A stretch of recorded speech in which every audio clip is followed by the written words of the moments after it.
বক্তব্য আমাদের কানে আছে। আপনাদের আজকে আমি একবার সিঙ্গাপুরে কথা বলেছি, সে অল্প সময়ের মধ্যেই চলে আসবেন ইনশাল্লাহ।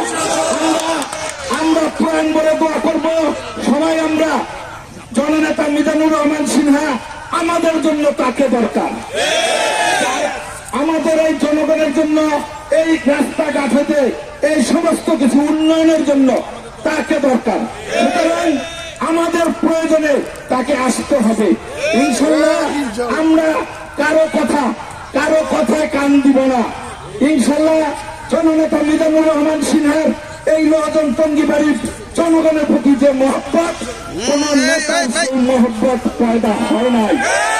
আপনারা সকলে জানেন, আমি কারো সম্বন্ধে কোনো কটূক্তি করব না, কোনো বদনাম করব না। আমরা চাই এই মহাজন টঙ্গিবাড়ির উন্নয়ন।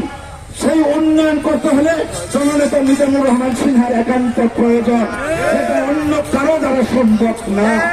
সুতরাং আমরা আজকে আমাদের দেশনেত্রী বেগম খালেদা জিয়ার জন্য প্রাণ ভরে দোয়া করব এবং আমাদের নেতা জননেতা মিজানুর রহমান সিনহার জন্য প্রাণ ভরে দোয়া করব, তিনি যেন দ্রুত আমাদের মাঝে ফিরে এসে এই জনগণের খেদমত করতে পারেন। সুতরাং আজকে যারা এখানে উপস্থিত হয়েছেন, যেই সব নেতৃবৃন্দ অনেক কষ্ট করে বিভিন্ন জন চলার বাড়া করে পায়ে হেঁটে বিভিন্নভাবে আপনারা কষ্ট করে এখানে এসেছেন, আমি জননেতা মিজানুর রহমান সিনহার পক্ষ থেকে আপনাদেরকে আন্তরিক শুভেচ্ছা ও ধন্যবাদ জানাই। আমি আর আপনাদেরকে বিরক্ত করব না।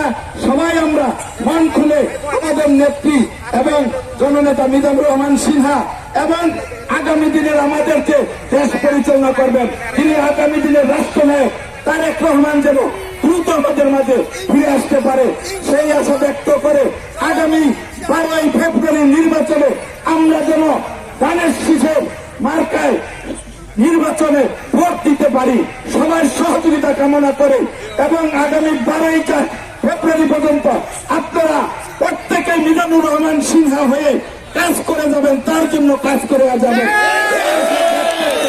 আমরা যদি কোনো ভুল করে থাকি আমাকে ক্ষমা সুন্দর দৃষ্টিতে দেখে আপনারা প্রত্যেকে মিজানুর রহমান সিনহা হয়ে তার হয়ে কাজ করে আমরা ঐক্যবদ্ধভাবে এই আগামী 12ই ফেব্রুয়ারি নির্বাচন ইনশাল্লাহ ধানের শীষে করবো ইনশাল্লাহ, এই আশা ব্যক্ত করে সবাইকে আবারও যারা উপস্থিত হয়েছেন তাদের সবাইকে ধন্যবাদ জানিয়ে আমি আমার বক্তব্য এখানে শেষ করছি।